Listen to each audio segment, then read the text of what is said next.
Baik, Assalamualaikum warahmatullahi wabarakatuh. Selamat pagi semuanya. Nah, untuk materi hari ini kita akan berbicara mengenai em, sistem informasi ya, sistem informasi untuk keunggulan kompetitif organisasi. Jadi nantinya pada materi ini kita akan membahas gitu ya, bagaimana salah satu strategi gitu ya, atau mengupas bagaimana strategi dalam penggunaan teknologi informasi khususnya ya. Nah, di mana yang mungkin juga kalian sudah kalian ketahui ya, bahwa sistem informasi dan organisasi itu saling mempengaruhi satu sama lain. Kenapa? Karena sistem informasi ya dibangun oleh manajer untuk melayani kepentingan perusahaan bisnis organisasi ya. Dan kemudian interaksi antara sistem informasi dan teknologi dipengaruhi oleh banyak faktor penghubung ya, termasuk di dalamnya struktur organisasi, proses bisnis, politik, budaya ya, lingkungan sekitar, dan kebijakan manajemen. Nah, pada saat yang sama, organisasi harus menyadari dan harus membuka diri terhadap pengaruh sistem informasi untuk mengambil manfaat dari teknologi baru ya. Nah, di sini ada hubungan ya, kalau kalian bisa lihat di bagan ini terdapat hubungan dua arah ya, organisasi dan teknologi informasi, di mana di sini adalah organisasi, kemudian di sebelahnya adalah teknologi informasinya ya. Nah, kemudian apa yang menjadi mediasi di antaranya gitu ya, yaitu seperti contohnya ya, ada environment atau lingkungannya, kemudian culture, budaya, structure gitu ya, business process, politics ya, manajemen decision. Jadi ini adalah hal-hal yang mempengaruhi organisasi dan teknologi informasi ya. Nah, kemudian definisi secara teknis apa? Organisasi adalah struktur sosial resmi yang stabil yang memiliki sumber-sumber dari lingkungan dan memprosesnya untuk menghasilkan output ya. Nah, ini adalah organisasi ya. Jadi organisasi itu punya beberapa di dalam organisasi itu nantinya ada proses di situ gitu ya. Nah, inputannya dari mana? Inputannya itu adalah dari lingkungan yang ada di organisasi tersebut gitu ya. Kemudian nanti pada prosesnya, nah itu akan ada di organisasi itu sendiri gitu ya. Jadi organisasi yang akan mengolah inputan dari lingkungan. Kemudian hasilnya juga akan dipergunakan oleh lingkungan dari organisasi tersebut gitu ya. Nah, kita lihat di sini karakteristik ya umum organisasi, yaitu pembagian tenaga kerja, organisasi tersusun atas hierarki, prosedur dan aturan yang eksplisit, keputusan bersifat netral, posisi jabatan berdasarkan kualifikasi, dan profesionalisme dan efisiensi organisasi maksimum. Jadi kalau misalnya kalian mau membentuk suatu organisasi, di dalam organisasi tersebut harus ada hal-hal yang ada di ya tadi saya sebutkan ya, yang ini ya. Nah, itu adalah, jadi organisasi itu bukan hanya sekedar adanya ketua anggota, bukan begitu saja ya, tetapi ada hal-hal yang lain yang harus diperhatikan ya. Nah, kemudian hubungan organisasi dan lingkungan ya. Nah, lingkungan biasanya berubah lebih cepat daripada organisasi. Lalu, kegagalan organisasi adalah ketidakmampuan untuk mengatasi perubahan lingkungan yang cepat dan kurangnya sumber daya untuk bertahan ya. Nah, di sini TI memainkan, atau teknologi informasi memainkan peranan penting dalam membantu organisasi menerima perubahan lingkungan dan membantu beraktivitas ya di lingkungannya, sehingga kalau misalnya ada, sekarang kita banyak melihat ya, contoh saja, ini masalah akuntansi gitu ya. Nah, pada pembuatan laporan keuangan ya, contoh ya, kita kan biasanya menggunakan buku jurnal ya, atau buku besar itu loh. Mungkin kalian juga pernah belajar akuntansi di mana kalian harus mencatat jurnalnya di buku besar gitu ya. Nah, pada saat ini kan berkembangnya teknologi informasi gitu ya. Nah, itu kan tidak bisa seperti itu lagi ya. Artinya lingkungannya itu sudah berubah. Karena apa? Ya barangkali si lingkungan ini ya, maksudnya dalam organisasi tersebut membutuhkan laporan keuangan yang cepat. Jadi tidak lagi harus kalian mencatat dulu di buku besar, kemudian nanti memindahkannya lagi di di buku yang lain untuk laporan laba ruginya gitu ya. Jadi mencatat manual nanti masukin lagi ke Excel gitu kan. Nah, jadi kan kerja double gitu ya. Nah, sedangkan lingkungan atau tuntutan lingkungan di sekitar organisasi tersebut. Katakanlah organisasi tersebut adalah perusahaan ya. Lingkungan yang ada di situ adalah contohnya seperti kreditur gitu ya, bank gitu ya. Nah, kemudian mungkin karyawan gitu ya, dan sebagainya. Atau CEO atau dan sebagainya ya. Nah, mereka membutuhkan laporan-laporan keuangan yang cepat. Nah, bagaimana caranya teknologi informasi mengatasi hal itu? Ya tentu saja dibuatkanlah sebuah sistem, yaitu sistem terkomputerisasi akuntansi gitu ya. Artinya kalian input aja transaksinya, transaksi apa hari ini, misalnya pembelian peralatan gitu ya. Nah, baru nanti otomatis ketika kalian menginput hanya satu transaksi aja, itu akan sudah jadi laporan keuangan dan itu akan sangat cepat gitu ya, dibandingkan kalau dilakukan secara manual. Nah, ini ciri-ciri organisasi, mungkin akan saya skip saja, kalian bisa nanti bisa dibaca ya untuk ciri-ciri organisasi. Nah, saya akan langsung membahas bagaimana sistem informasi mempengaruhi organisasi dan perusahaan. Ya, yang pertama adalah dampak ekonomi. Ya, nah teknologi informasi merubah biaya modal dan biaya informasi karena mereduksi biaya agen dan biaya transaksi. Kita dapat menyimpulkan perusahaan dapat menyusutkan biaya dengan berinvestasi untuk teknologi informasi. Nah ini tadi ya, kalau misalnya perusahaan itu punya laporan istilahnya contoh tadi ya, kita bicara mengenai ini bagaimana kita membuat sebuah laporan keuangan yang cepat gitu ya. Nah ini kan tentu saja kalau kita mau bicara modal, kita harus menyewa seorang akuntan, terus kemudian audit gitu ya. Nah itu bisa saja memang, tapi kan kebutuhan banyak atau tidaknya itu tergantung dari tetap kita membutuhkan seorang auditor ya, atau akuntan untuk mungkin untuk menjalankan sistemnya gitu ya, usernya. Nah, tetapi kebutuhannya kan bisa diminimalisir maksudnya gitu ya, diminimalisir sehingga tidak begitu banyak. Contoh misalnya, kok kita membutuhkan seorang akuntansi 10 orang gitu ya, di setiap divisi misalnya, dalam satu divisi misalnya keuangan, divisi lain kita divisi keuangan kita membutuhkan 10 orang karena kan laporan keuangannya banyak gitu ya. Nah, dengan adanya sistem informasi ya, tidak perlu menggunakan sumber daya manusia yang begitu banyak karena sudah ditangani oleh teknologi gitu ya. Contohnya seperti itu. Tapi tetap saja membutuhkan seorang user ya, seperti itu ya. Lalu dampak budaya organisasi ya. Teori berbasis di sosiologi organisasi yang kompleks juga menggambarkan beberapa pandangan tentang bagaimana dan mengapa perusahaan harus berubah dengan pelaksanaan aplikasi teknologi informasi yang baru. Ya, hal yang sangat mendasari organisasi besar, organisasi birokrasi yang dikembangkan sebelum adanya komputer tidak efisien, lambat untuk perubahan, dan kurang kompetitif dibandingkan teknologi informasi yang baru. Jadi ya, sehingga ini sangat penting sekali untuk perusahaan itu memang sudah mulai menggunakan teknologi ya dalam perkembangan perusahaannya itu gitu ya. Nah, lanjut ya, menggunakan sistem informasi untuk mencapai keunggulan kompetitif ya. Nah, yang pertama adalah model perusahaan kompetitor porter ya.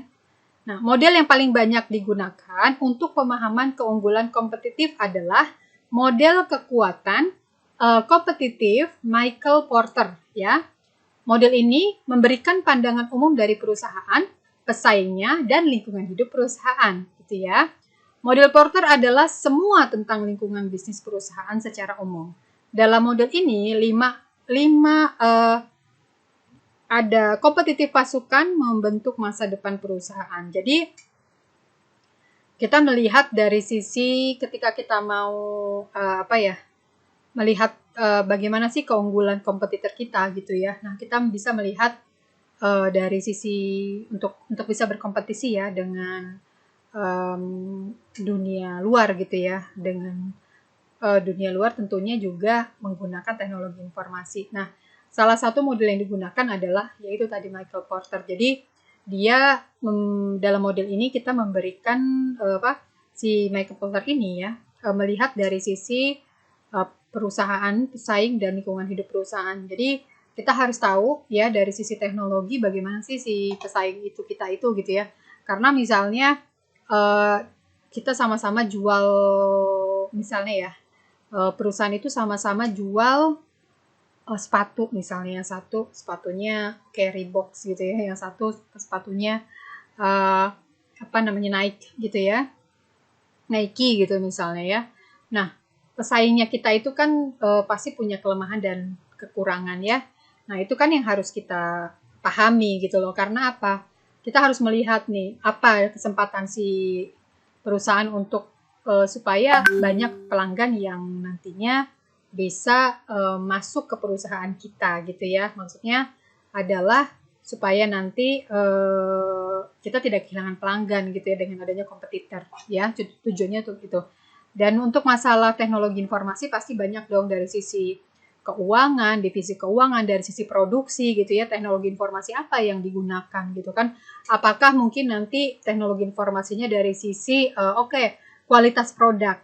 Nah, nanti si sistem ini ya sudah mulai bisa mengecek produk yang bagus berapa persen sih dengan hanya menunjukkan bahan yang digunakan ya. Maksudnya yang digunakan untuk produksi gitu ya. Jadi secara sistem teknologi sudah bisa melihat berapa persentase kualitas dari produk tersebut bagus atau tidaknya. Nah, kira-kira seperti itu ya. Nah, kemudian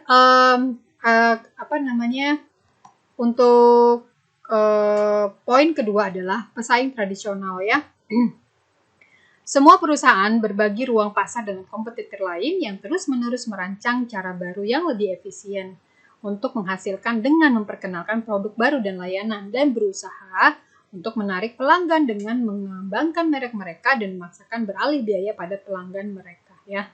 Jadi ini juga salah satu yang harus kita perhatikan adalah pesaing tradisional ya.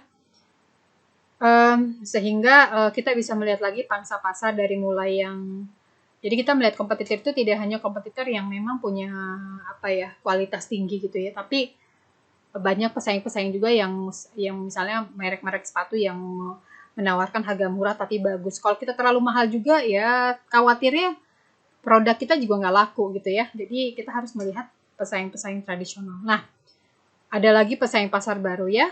Dalam ekonomi bisnis dengan tenaga kerja dan sumber daya keuangan perusahaan baru selalu memasuki pasar, pasti ada ya. Dalam beberapa industri, hambatan masuk pasar sangat rendah.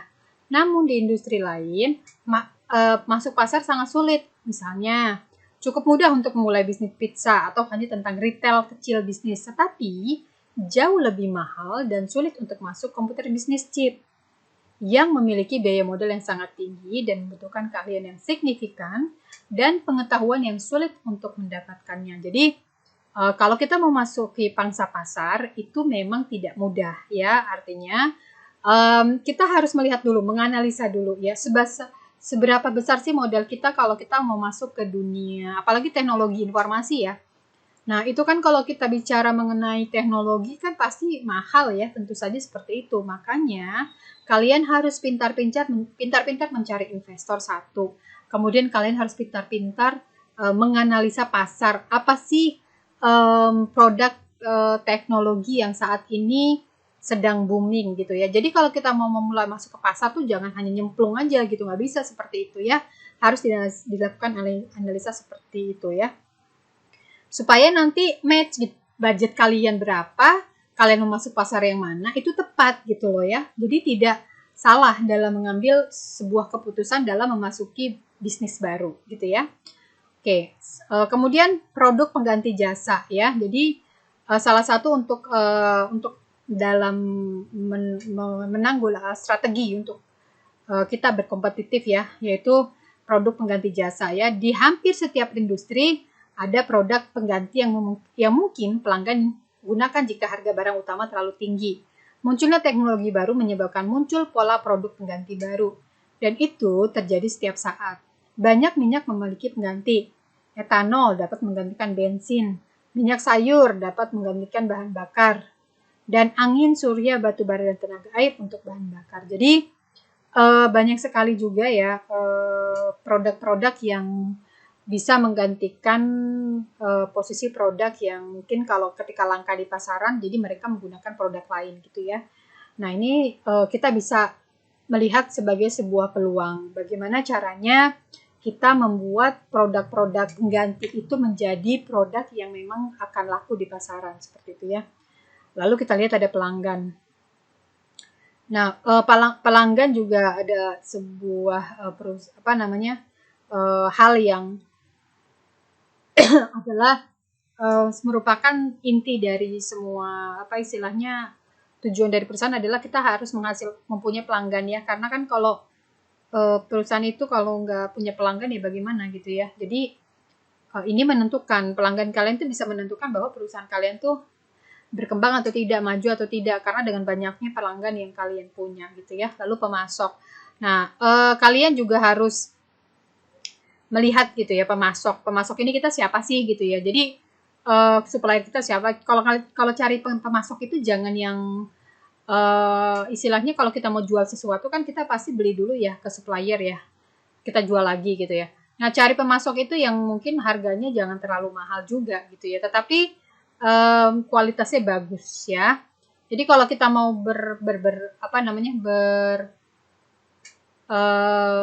berbisnis di dunia komputer gitu ya. Nah, itu harus dilihat tuh, misalnya kalian mau merakit komputer ya, mau jual komputer. Berarti kan di dalam komputer itu kan harus ada si prosesornya, kemudian harus ada VGA-nya gitu ya, kemudian di dalamnya lagi kan ada hard disk-nya. Nah, itu kan di dalam si CPU itu kan kalian sebetulnya bisa memasok barang-barang tersebut di supplier gitu ya, yang tentu saja kalau mau jual PC seperti itu misalnya dengan harga 5 juta katakanlah ya.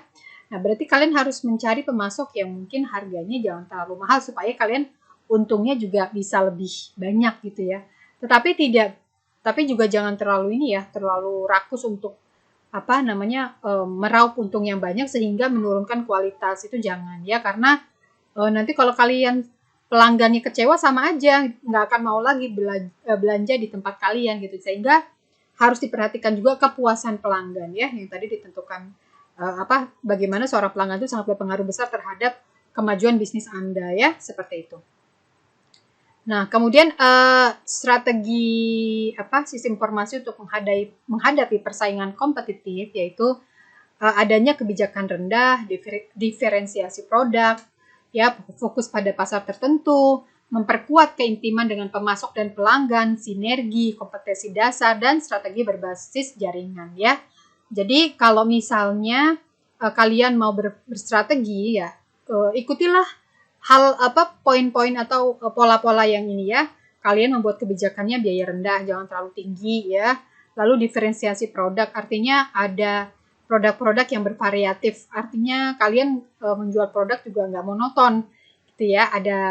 Ada penjualan yang lain gitu ya. Artinya ini produk A, produk B gitu. Yang mana nanti kalau produk A tidak terlalu laku, masih ada produk B yang mungkin bisa menggantikan posisi atau paling tidak membantu penjualan dari sisi keuntungan ya.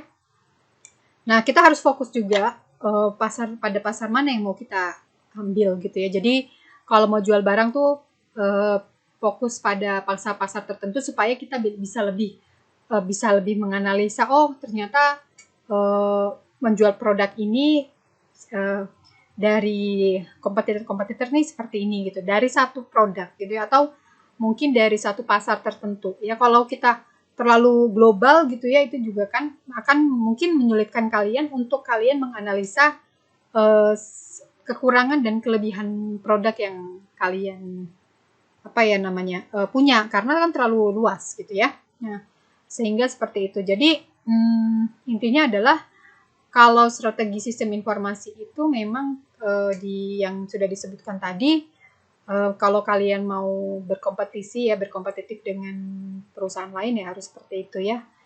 Banyak hal-hal yang harus dilakukan. Jadi tidak hanya ya, kita kalau jualan tuh tidak hanya, apalagi perusahaan, menjalankan sebuah perusahaan itu tidak hanya kita jual barang sudah sampai situ, tidak, karena kan kalau mau berlangsung lama ya perusahaannya ya kita harus perusahaan itu ya khususnya itu harus ya berinovasi gitu ya dengan produk-produk yang ada, kemudian harus berani istilahnya ya promosi gitu ya, promosi dengan apa, mungkin dengan memberikan diskon gitu ya, seperti itu. Nah, jadi jangan lupa untuk selalu memberikan bukan hadiah ya, seperti kejutan-kejutan gitu loh, atau yang membuat si pelanggan atau supplier itu menjadi dekat dengan kita ya. Mungkin saja kalian membuat suatu ya tadi yang salah satunya adalah diskon yang membuat pelanggan senang, tertarik gitu ya. Kemudian kalau untuk pemasok ya mungkin kalian membuat satu gathering untuk untuk para supplier ya, untuk dipertemukan lalu memberikan reward karena sudah menjalin kerjasama yang baik ya, seperti itu contohnya ya. Jadi banyak strategi yang harus dilakukan ya. Nah, kemudian untuk kita lihat ya di sini juga ada. Nah, jadi kita lihat secara umum ya, inti kompetisi bergantung pada pengetahuan yang diperoleh selama bertahun-tahun atau praktis. Jadi pengalaman juga bisa menjadikan kita belajar ya untuk bagaimana melihat proses peluang bisnis dan kompetisi ya.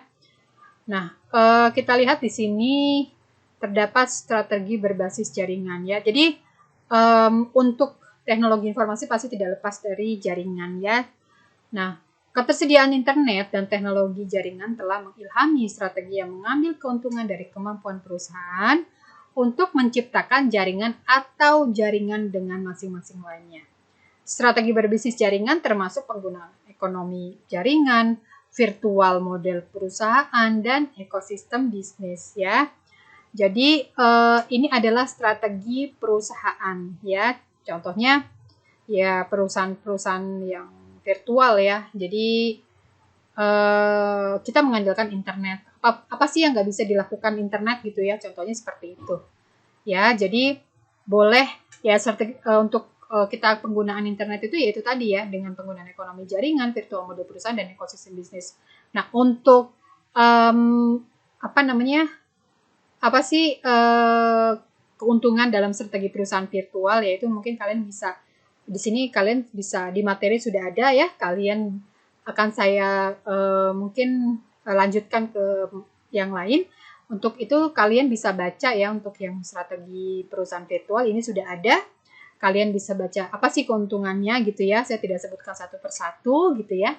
Nah, begitu juga dengan model strategi ekonomi tadi ya, tadi kan untuk masih dalam strategi jaringan ya, ada model strategi ekonomi. Nah, di sini kalian juga bisa lihat untuk suatu perusahaan itu bekerja sama untuk memberikan nilai bagi pelanggan ya. Jadi banyak sekali hal-hal yang harus dilakukan ya untuk berstrategi.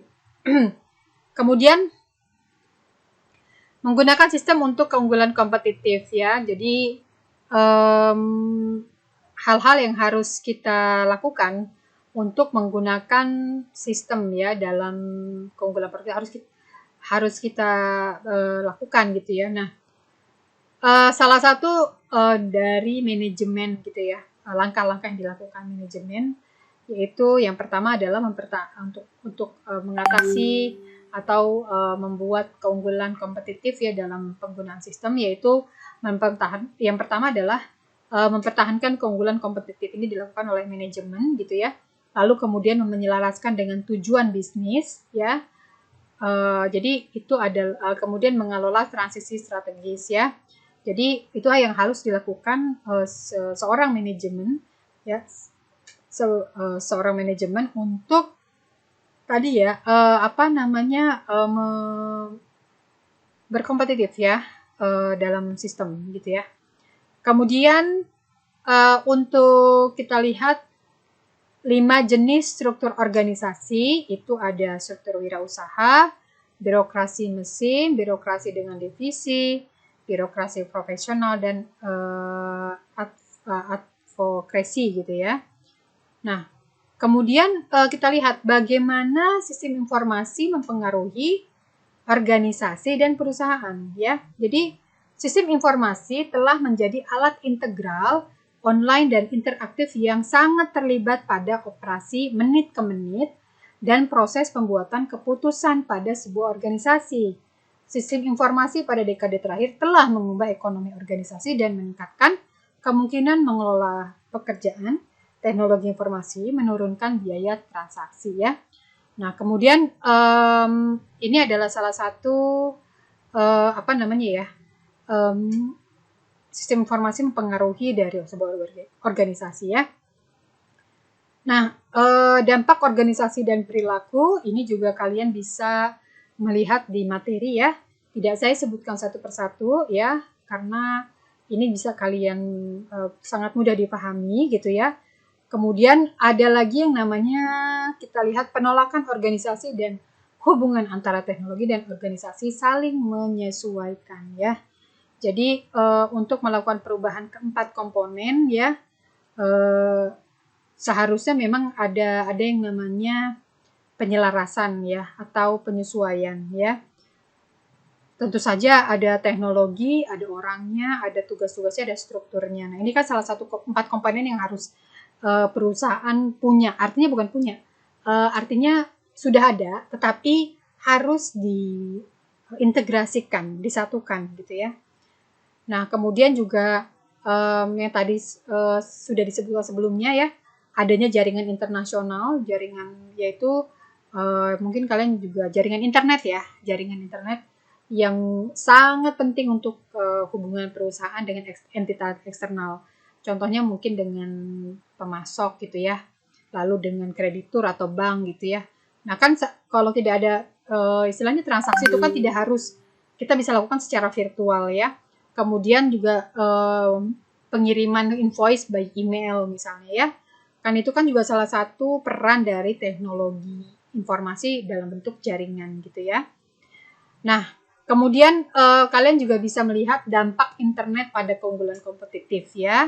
Nah, ini kalian juga bisa ada beberapa poin ya. Kalian bisa bisa membaca ya. Tidak saya sebutkan satu persatu karena sangat juga mudah dipahami ya.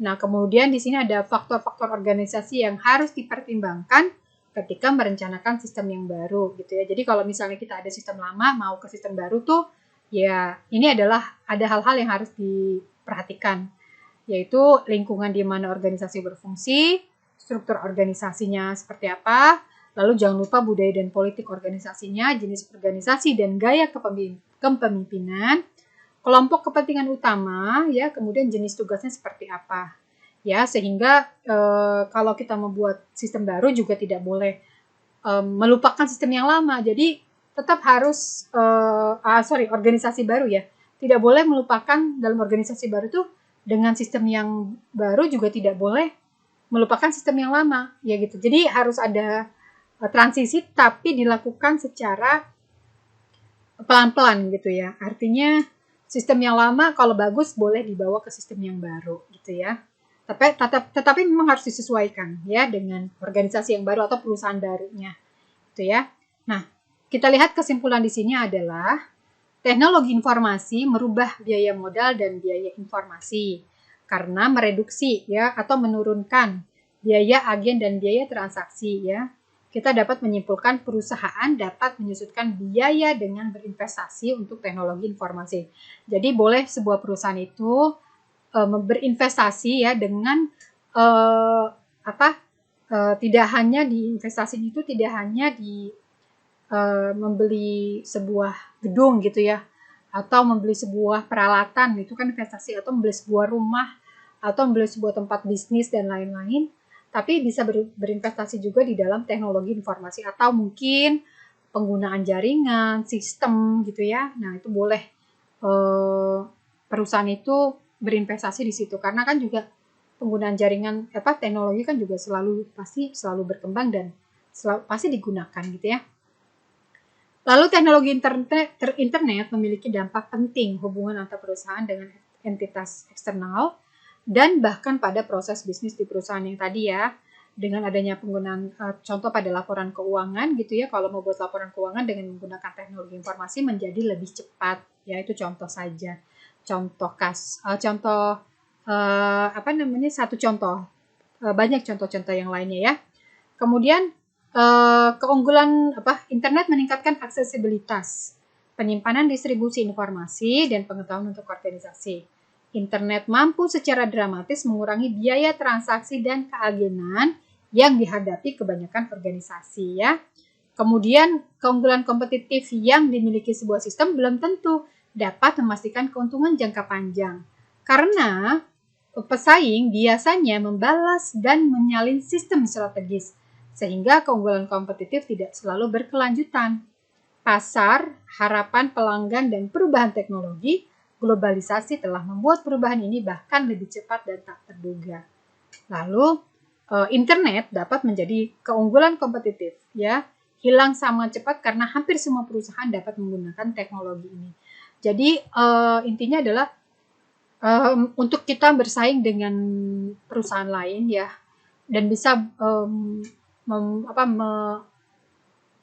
membuat sebuah keunggulan kompetitif ya tadi, yang pertama penggunaan sistem teknologi informasi di perusahaan, kemudian penggunaan jaringan di perusahaan itu diperkuat gitu ya. Kemudian juga jangan lupa tadi ya, kita menjaga hubungan baik antara pemasok atau supplier dengan pelanggan, kemudian membuat kebijakan ya biaya rendah gitu ya. Lalu diferensiasi produk ya, banyak hal yang dilakukan untuk perusahaan ya terkait dengan keunggulan kompetitif ya. Jadi baik dari sisi keluar gitu. Jadi kita melakukan analisa itu tidak hanya di dalam saja ya, kita menggunakan teknologi informasi ya, tetapi jangan dilupakan juga bahwa kita punya hubungan keluar, yaitu seperti ya kreditor ya, atau bank, karena kan nggak mungkin perusahaan itu kan nggak mungkin minjem di bank ya, bisa pasti untuk modal pasti hubungan sama bank lah gitu ya. Itu banyak perusahaan-perusahaan seperti itu ya, untuk meminjam duit atau modal untuk menjalankan operasional perusahaan ya, sehingga itu harus dijaga ya, seperti itu. Baik, demikian penjelasan materi hari ini. Terima kasih sudah menyimak materi hari ini ya. Semoga kalian paham dan semoga kalian juga nanti bisa menjelaskan ya, atau kalian bisa mengerjakan kuis nanti yang akan saya sajikan juga ya di e-learning. Terima kasih atas perhatiannya. Assalamualaikum warahmatullahi wabarakatuh.